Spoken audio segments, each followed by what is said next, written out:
Мына ушундай кадырман теле көрүүчү, биз болсо көрсөтөбүз андан ары карай улантабыз. Кийинки конок менен тааныштырып өтөйүн.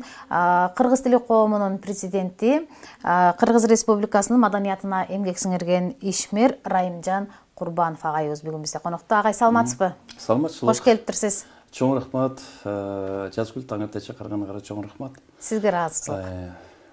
Ийгилтериңер арта берсин. Биринчи жолу силердин телеканалыңарда келишим. Сизге ыраазычылык билдиребиз, агай. Эми агай, эң алгач эле ушул кыргыз тили коому жөнүндө айтып берсеңиз, кандай коом, кандай иш-чараларды өткөрөт? Республикалык кыргыз тили коому бул 1991-жылы өкмөттүн токтому менен учурулган. Ошол учурда Насирдин Исламов деген премьер-министр бар эле, ошол кишинин токтом ошол киши колдогон 211 токтом менен учурулган. 1989-жылы 23-сентябрь мамлекет тили кыргыз тили мамлекет тил болгон. Андан кийин элде ушундай бир чети кубаныч, бир чети сүйүнүч, тилибиз мамлекет тил болду деп. Анан ушул бир уюм керек. Бир мекеме болсо деп анан кийин ошо кыргыз тили коомун уюштурган. Биринчи президенти академик Абдыган Эркибаев болгон. Ал киши кийин вице-премьер болуп кетти. Анын ордуна легендарлуу парламенттин депутаты, акын, жазуучу, адабиятчы Сынчы Камбарал болуп келген. Ал киши 10 жыл иштеди. Андан кийин Нурлан Кыдыршаев деген жигит иштеди. 2002-ден 2010-га чейин, 2010 жылдан баштап мен жетиштеп келатам. Бул республикалык кыргыз тили коомунун негизги максаты бул эне тилдин улуулугун даңа салуу, мамлекеттик тил маанилигин жеткирүү болуп эсептелет да. Элге жеткирүү, коомчулукка жеткирүү болуп эсептелет. Анан эми ошондуктан биз негизинен үгүт иштери биздики. Ошондо эле эне тил менен телекомсту мен 15 жыл алып бардым. Биздин жогорку окуу жайларында, кийин жеңил өнөр жайында, андан кийин кайра жогорку окуу жайлары, кийин Казакстан менен биргеликте өткөрө баштадык да. Эми көп ал жанагы тил тоз катанекер, тен тамак өзөгү деген ошол көрсөтүүлөрдү КТРден алып барчумун мен өзүм. Ал убакта ошол КТР болчу, кийин анан кийин ЛТР, анан кийин азыр Кудайга шүгүр азыр телевидениелер көбөйүп калды да. Мына ошол максатта анан кийин негизинен эл менен жолугушууларды өткөрөбүз, элге чыгабыз. Анан сырткары азыр негизги басымды чет өлкөдө мекендештерге жасап атабыз. Себеби эгерде биздин мекендештерибиздин балдары Англияда англисче, Германияда немисче, Россияда орусча сүйлөп калчу болсо, 10 жылдан кийин бизге жана мекендештерден келип аткан 2 миллиард доллар акча токтоп калат да. Алардын балдары эгер эне тилин унутчу болсо, анда Кыргызстанды унутушат. Ошол максатта мен барып жолугушууларды өткөрүп, айтып атам, балдарыңар көп тил билсин, англисче, французча билсин, бирок биринчи кезекте эне тилин унутпасын деген максатта айтып атабыз да. Азыр айтып калдыңыз, дээрлик чет мамлекеттерде иш-чараларды уюштуруп жатабыз деп. Жакында эле ушул Түркияда болгон тил боюнча форум боюнча айтып берсеңиз. Бул форумдун өтүшүнө себеп 2 жылдан бери биз ошол 3 жыл болуп калды ошо. Тилибиз, биздин тилибиз деген атайын ошол WhatsApp'тан тайп ачканбыз. Бүт дүйнө жүзүндө мекендештер менен ошол байланышып туралы деп. Анан ой пайда болду, жөн эле телефон менен байланыша бергенде бул болбойт экен, бир жолугушалы. Жолугушуп биргеликте талкуулайлы. Ошол темасы чет өлкөлөрдө кыргыз тилин сактап калуу жана өнүктүрүү болуп эсептелди да. Биргеликте ошол кимдин кандай тажрыйбасы бар. Мисалы үчүн Америкада жана мектеп ачылды деп атпайбызбы? Ошол учурда Астанада жанагы онлайн окутуу, анан Европада дагы ошол кээ бир жерлеринде, өлкөлөрүндө ошол онлайн окутуу болуп атат. Жекшембилик мектептерде мындай алгандачы ошолордун менен. Анан тажрыйба бөлүшүү ошол менен бирге азыр Кудайга шүгүр биздин мекендештерибиз, мурда мигрант десек, азыр мекендеш деп атабыз. Азыр инвестор болуп калышты. Кыргызстанга келип, ошол жакта бутуна туруп, жакшы иш эркин менен айылтенген мекендештерибиз бар да. Анан Кыргызстанга да колдоо көрсөтүп атышат. бири-бири менен дагы ошол өзара кызматташуу, байланышуу, бири-бири менен ошол жана бизнестерин дагы ошо сүйлөшкөнгө сонун мүмкүнчүлүк болду да. Анан мен мүмкүнчүлүктөн пайдаланып, албетте биздин мекендештерибизге терең ыраазычылык билдирем. Демек, ошол Стамбулдагы мекендештерибизге, Стамбул шаарындагы башкы консулдукка Лира Сыдыкбайым жетектеген. Ошону менен бирге биздин жогорку кеңештин төрагасынын орун басары төрагасынын орун басары Нурланбек Азыгалиев мырзага, ошондой эле биздин чет өлкөдөн мекендештерибиз жумушчу топ түзүлдү. Ошолорго жумушчу топто мисалы үчүн Москвадан Нур компаниясынын башкы директору Багытбек Бапанов, Англиядан Шотландияда жашайт Рахат Жусупова деген айым, Германияда Махват Садырбек деген кыргыз немес сөздүгүн түзүп китеп чыгарды. Жумуш топтун мүчөлөрү. Ошондой эле Медер Рахман деген жигитибиз бар. Мурда жогорку кеңештин алдындагы миграция кеңешин жетектеген. Азыркы күндө өзү башка тармакта иштеп атса дагы бизге ошо жакындан жардам берип. Анан Бакнур деген жигитибиз Санкт-Петербургда жаш жигит. Мына ошолор негизи баягы башында турушта да уюштурунун. Анан калган мекендештерибиз Сахалинден келишти. Эми Сахалин мисалы үчүн Турция Сахалинге караганда жакыныраак. Мен барып келдим, Москвага чейин 4,5 саат, ар жагы 8 саат учат экенсин. Демек, тигил Япония менен Кореянын жанындагы аралча да. Ошол жактан келди, Кореядан келди, Англия, Германия, Дубайдан келди, Афганистанда кыргыздар келди. Ошентип көп Турциянын өзүндөгүлөр ошолор менен. Демек, Стамбулда бардык чет мамлекеттеги кыргыздар жолуккан экен. Өз жолугушту. Анан ошол жерде Жетидөө деген университет бар экен, Стамбулда. Ошол жерде болду. Ал түрк туугандарга да рахмат. Алар да ошол колдоо көрсөтүшүп, университеттин чыйындар залын бекер беришти. Жанагындай кофе, чайын дегендей. Ошол жагынан да колдоо көрсөтүштү да. Ага, эми ушул чет мамлекетте жашаган боордош мекендештерде ушул кыргыз тили боюнча кандай көйгөйлөр болуп атыптыр, кандай маселелер талкууланды, аны чечүү жолдору сунушталды болуш керек? Албетте, чечүү жолдору сунушталды. Ал жерден эми көп ойлорун айтышты. Чындыгында баягы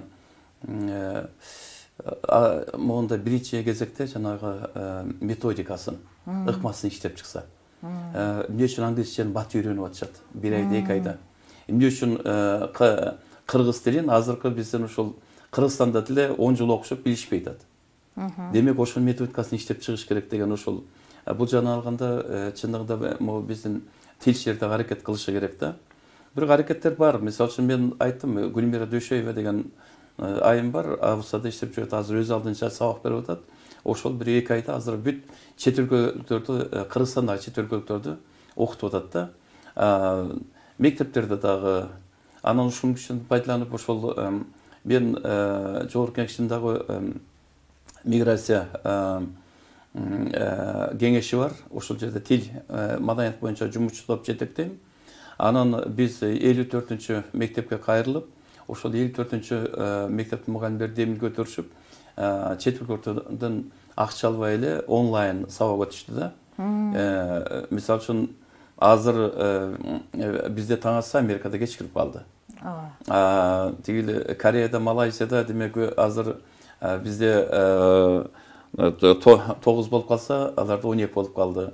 Европа болсо таптакыр кызы уйкуда уктап атышат алар. Анан бирок ошондуктан алар бөлүнүшүп, ар кайсы жака ошолор менен убакытларын бөлүп 6 ай окутуп беришти. Ыраазы болушту. Эми ошону колго алышыбыз керек да. Мен дагы азыр ушул Бишкектеги жогорку окуу жайлары менен сүйлөшкөн атам. Сүйлөшүп ошол онлайн сабактарды өтүү боюнча. Эми ал жактан көп маселелер айтылды. Анан кийин албетте биздин театрларыбыз барса жакшы болмок. мен ушул мүмкүнчүлүктөн пайдаланып ошол театрлардын жетекчилерине дагы айтам, албетте кыйын маселе, ошого карабастан бир спонсор таап, демөөрчү таап барышса аябай жакшы болмок да. Балдар анан кийин филармония директору менен дагы Кыргызбай Осмонов мырза менен да сүйлөшкөнмүн. Адегенде жакыныраак бул Новосибирск, Екатеринбург, Россияга бир барып берсеңиздер, балдар комузду кармап көрсө, анан кийин жана мастер-класс дегенде ошо комузду үйрөтүшсө, кыякты, анан жана бийди бүт баарын ошентип үйрөтүшүп, ошолорду келечек мундарды бир тартышыбыз керек депчи. Бул бир жагы. Анан албетте барып ошол жолугушарды өткөрүш керек. Эми Кудай дейин, мен сүйлөбөстөн жанагы менде поэзия бар. Ошон үчүн анан биринен экинчиси чакырган ошондон болуп атат да. Тигил Кореяга 2 жолу чакырышты. Малайзияда жүрсөм, Италиядан чакырышты. Италияга барайын десем, Германия чакырды. Германиядан тигил Франция чакырды. Ошентип анан биринен экинчиси чакырып атышат да. Биздин чындыгында баягы тил чөңгүйгөн аябай мекендештерибиз көп. Ошолор менен жолугушууларды өткөрөбүз. Анан Кудай буйрса, тил жана маданият деген гезитибиздин азыр сайтын ачтык. Ошол Бакнур деген жигит Санкт-Петербургдан келип, анан өзү демилгеси менен жардам берип, жакшы сайт буйрса мынакей жакын күндөрдө ачылып атат. Себеби ал жигиттин апасы казактын кызы экен. Алматыга барсам дейт, бүт эле казакча сүйлөшөт экен. Анан намыстандым. Биз болсо жөнөкөй жанагы кафеге киргенде меню ошол ошондо. Маш тизме деп атабыз. Бүт баары орусча, англисче экен, кыргызча жок.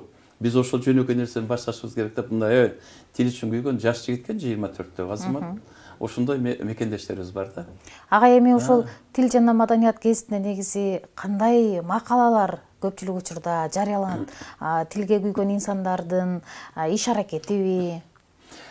Тил жана маданият гезити бул өзгөчө гезит да. Ал жерде саясат жок, ушак жок. Жалаң адабият, маданият, олугу эмне, быжы эмне, аттын жапыктар тизгин басма илимде, жүгөн эмне, ошол эле учурда боз үйүн уук эмне, керек эмне, чыгдан эмне, ошонун баарын чыгарабыз дагы. Ал гезитти мисалы үчүн 1 айдан кийин, балким 6 айдан кийин деле бул гезит китеп болуп калды да. Кореяга да алып кетишет, Италияга да алып кетишет, ошол ошондой. Анан каалаган ал жерде барып жана диаспоралар коюп коюшат дагы, келип анан барактап окуй беришет да. Поэзия бар, тигил макал лакаптар бар, аңгемелер бар, же болбосо кыскасы эскирбей турган. Эгерде саясат болчу болсо, азыр интернет бар. Ким министр болду, министрден кетти, 5 бүтөйүн чыгат. Ал бир аптадан кийин 10 күндөн кийин кеч каласың да. Муну качан болсо окуй бересиң. Ошон үчүн гезитке болгон алардын кызыгуусу жакшы да. Анан бизден ошол өтүнгөнү суранганы, ошол сайтын ачсаңыздар деп мекендештерибиз өздөрү суранышкан. Жана электрондук вариантын ошол окуп туралы деп. Анан ошону ачып, Кудай берсе, ошентип иштешип атабыз. Анан эми элге чыкканда эмне кылабыз? Ошолдордун мен барбаган айыл деле калган жок. Ошолдордун Кыргызстанда. Менин бактым ошо Байдыласарны коюп, Төөнбай Байсаевтар менен жүрүп калдым. Ошолордун батасын алып бардым. Чыңгыз Айтматовдун, тиги Төлөн Касымбеков дегендей ошондой. Элге чыкканда ошолордун менен баягы поездди аралашсам болобу, сөзсүз. Анан чыкканда эми поэзияны аралаштырганым ошолдордун. Бизде Чыңгыз Айтматов учурунда айтканда, капитализмде социализмде жакшы жагын алыш керек деп. Анан демек биз албетте азыр жаңы жашоодо атабыз, жаңы заман, компьютердин, интернеттин кылымы, анын капитализмди алганда, анын социализмде жакшы жактары бар болчу. Айылдарга чыкканда, балким өзүңүз да чыгып жүрсөң керек, мурдагы мындай пейил жок болуп калды. Азыр көчөгө машина батпайт, заңгарган үйлөрдү салып атабыз. Бирок пейил жок болуп калды деген наносий деп айтпай калдык да. Ошон үчүн баягы эми Совет мезгилде өтө эле баягы шыбай бербей, жана атеист болуп кеткен дегенде мындай дебестин. Советтик мезгилде бир тон акчасын процентке берчү эмес. Советтик мезгилде кошунан айран сүтүн сатчу эмес. Советтик мезгилде карылар үй деген түшүнүк жок болчу да. Баягы Шайлок Дүйшөевдин баягы кыйын кезде итин да таштабаган, кыргыз качан карысын ташташы деген бар. Ошолдор менен. Анан Шабдан Сулайманов деген акын бир ыр жазып бир, ошол кез деген. Азыр мындай деген. Ошол кез, ошондо айылда эч ким билип олтурчу эмес эшигин. Бөөктөр коңсуна дайындап бөлөп коюп кете берчү бешигин. Чака челек, мелт калт болгон айран сүт чакырылбай келип турган коноктору. Бүлүкчүкөн күлүп түшкөн айран кез бүгүн менин балдарыма жомоктой. Жакындатып туручу эле баарысын, жапыз үйлөр, жапырылган торзундар, жакшы адамдар акысыз да кайрымсыз жардамдашып бири-бирине кол сунган. Айыл жапыр чогулукча түлөгө, ала чуркап ийдиш аяк төшөгүн, келин алып кыз uzatsa бирөөлөр келип баары көрүп чыкчу көчөнүн. Мезгил өттү, мерести үйрөндүк. Мен да барбайм, эгерде ал чалбаса. Басып бирөө алуучудай үйлөрдү баарыбыз тең койдук темир дарбаса. Эсеп чотун эвин тапты келиндер. Эзеликте ичпей калдык айранды. Саап саабай чыгып чыкпай желинден сүттөрүбүз сүйрү соңго айланды. Жалпыбыз тең, пенде экенбиз биракма. Жасап түзүп үйдүн ишин оңдодук. Кенен кылдык бөлмөлөрдү бирокта, кеткени жок пейлибиз чоң болуп. Ошол кез мен кичине чагымда эч ким култап олтурчу эмес эшигин. Жөп жөнөкөй жыгач болчу каалга. Жөлөп коюп кете берчү өтүгүндө. Кандай таамай айтылган сөздөр, Анан Кенжекул Усбайыл дагы ушундай жакын, ушага жакын тема жазыптыр. Алда балалыгын эстеп, ал кезде улуунун сөзү сөз эле. Улуулар бизге көз эле. Жарыгын чачкан күн өтүп, жаткандай болчу өз эле. Урматтап турса жарашып, улуусын кичүү карашып, бир айыл турчу бир үйдөй, бирине бири жанашып. Жашоонун жазып капасын, жашоонун сүртүп катасын, аталар турчу ар күнү ар жашка берип батасын. Апалар болсо көгөр деп, алдыңа бала өңөр деп, ар күнү турчу миң алкап, аман бир болсо көрөм деп. Ар күн аткан таң эле, ал күндөр майрам шаң эле, ал кез айылдагылар аябай сонун жан эле. Бүгүнкү дүйнө коногу, бул өткөн күндүн жомогу, арулук алып жаштыктан ар дайым аман бололу деп. Демек, элге азыр руханий азык керек болуп калды. Антпесе баары айлык барсаң деле күнүмдүк жашоо тигил дүнүйө, тиги машина калыптыр, тиги ушундай калыптыр, биз мындай үй салбасак болбойт деп анан чиренүү, мактануу, ошо менен бирге бит эле саясат. Отуруп алып, жанагы кээде тамашалап айтышат го, короосун шыпырып койбойт дагы, анан кийин бийликти сындайт депчи. Ошону менен анан пейил мурдагыдай болуп алганын ошол өтө өкүнүчтүү. Мурда акын жазуучулар элге көбүрөөк чыкчу да. Тилекке каршы акын жазуучулар аз чыкпай калышты. Ага эми мынакей тил коому, сиз өзүңүз айтып өттүңүз, кыргыз тилин жайылтууда иш чараларды өткөрөт деп. Анан негизи азыр ошол тил биздин кыргыз тилибизде кандай маселелер болуп атат? Эмне үчүн кыргыз тилин жайылтуу керек да? Эми мындай да, баягы тунук болсом тилим менен тунукмун, улук болсом тилим менен улукмун, улут болсом тилим менен улутмун деп Эсенгул Ибраев айткандай, биз ошо тилибиз менен гана улутпуз. Кээде мага айтышат, ошол эми кыргыз тил дей бересиңби, Казакстан чек арасын өткөндөн кийин ошол кыргыз тил менен каяка барасың? Ошол кыргыз тилинин кереги жок деген мен тааныган эле адамдар ошентип айтышат да. Анан мен айтам, ошол ал казак тили менен каяка барышат? Же эстон тили менен, же латыш тили менен каяка барышат депчи. Демек ошол тил биздин өзүбүзгө керек да. Мына ошол тилди жайылтуу деп атпайбызбы? Бул кээде тил десе биз баягы шаардын жаштарын асылып жатып калабыз. Киргиз, анан теңде мындай деле айылдан келгендер деле жаштар сөз байлыгы аябай начар болуп калды. Себеби эмеге барып, эме жолугуп, эме болуп, эме айылдан келгендер ушундай болуп калды да. Себеби айылда сөз баккан, нускалуу сүйлөгөн кишилер жок кесе болуп калды да. Күнүмдүк турмуш менен алып турушуп, ошол Чыңгыз Айтматовдай, Хусейин Карасаевдай, Түгел Байсыздыкбековдай, Төлөн Касымбековдай сөз баккан кишилер жок болуп калды. Укулуктуу, жагымдуу сүйлөгөн ушундай кемингер, акылман дегендейчи. Менин бактыма ошондой кишилер менен ошол жүрүп калдым. Аларды тыңшап эле отура бере тургандай ушунчалык кыргыз тилинин бай экенин ошондой билесин да, сезесин ошол ар бир сөзүнөчү. Анан эми бизге бул кыргыз тили болгондо коомдук уюм. Биз ошон үчүн үгүт иштери менен алек болобуз. Бизде президентке караштуу мамлекет тили боюнча улуттук комиссия бар. Кудайга шүгүр, азыр бийлик аябай жакшы колдоп атат, жаш каражатты бөлүп атат.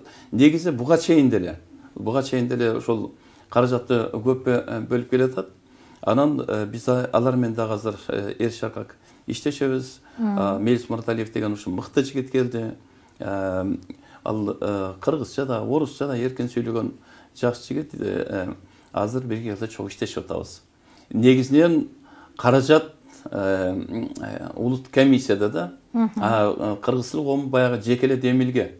Ал мындай алганда мамлекет тарабынан бир сом да бөлүнбөйт. Бир кошо карабастан баягы кудай дейли өздөрү мекендештерди чакырып атышат. Барып атабыз, анан кесиптибизди жеткирип атабыз, жолугушарды өткөрүп атабыз ошондой да. Агай, демек азыр сиздин сөзүңүздөн алып атам, бир эле шаарда, анан бизде азыр шаарда биз айтып калабыз, кыргызча билбейт, баары орусча сүйлөп калды, орус мектептерде, орус тилдүү мектептерде окуп калды деген менен көөдөндө айылда дагы кыргыз тили боюнча көп маселе, көп мүчүлүштүктөр дейбизби, катачылыктар дагы болуп жаткан экен да. Анан агай, эми сизге ыраазычылык билдирем, атайын ушинтип кыргыз тилинин бүгүнкү күндөгү абалы, кыргыз тили коомунун аткарган иш аракети боюнча атайын ушинтип убактыңызды бөлүп келип майк бергениңизге ыраазычылык билдирем. Теле көрүүчүлөргө кайрылуу жолдоп алыңыз агай. Эми кайрылардым, ошол силерге рахмат. Эртең мени чакырып атасыңар. Эсенгул Ибраевдин баягы телеграф телефондор сүйлөп турсун кыргызча дегендей, баарыбыз аракет кылалы. Сен күйбөсүң, мен күйбөсөм, ким күйөт дегендей, баарыбыз чогуу биргеликте аракет кылалы. Баардык мекендештерибизди ошол эне тилибизди урматтоого, сыйлоого чакырам.